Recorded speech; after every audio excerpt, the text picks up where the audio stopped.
Hello বন্ধুরা, শুভ সকাল। কেমন আছো তোমরা সবাই? আশা করি সবাই খুব খুব ভালো আছো। বড়োদেরকে আমার প্রণাম আর ছোটোদেরকে অনেক অনেক ভালোবাসা জানিয়ে আমি আমার আজকের ভিডিওটা এখান থেকে শুরু করছি।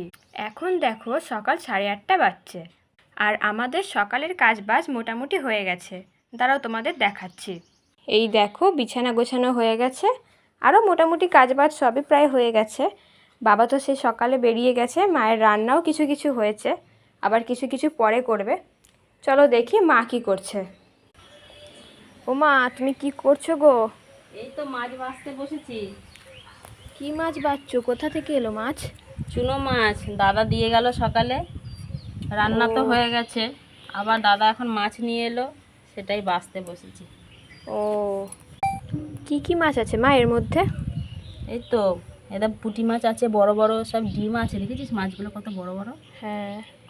তারপরে এই ট্যাংরা মাছ আছে, সব রকম মিশিয়ে আছে, বেলে মাছ আছে, মোরলা মাছ আছে, দেখ মোরলা বাহ, মাছগুলো। মাছটা তো খুব সুন্দর। হ্যাঁ, সব রকম মিশিয়ে আছে, দেখ না। হ্যাঁ, মাছটা বেশ ভালো হয়েছে। চুনো মাছের কি করবে মা? টক করবে না ঝাল করবে? কি খাবি বল তো, ভাজা খাবি না টক করব, কি খাবি? আজকে টকই করবে। চুনো মাছের টকটাই বেশি ভালো লাগে খেতে। আচ্ছা ঠিক আছে। তোমরা কে কে চুনো মাছ খেতে ভালোবাসো অবশ্যই কমেন্টে জানিও। আমার তো খুব ভালো লাগে। এই ভিডিওটা এই পর্যন্তই, দেখা হচ্ছে পরের ভিডিওতে।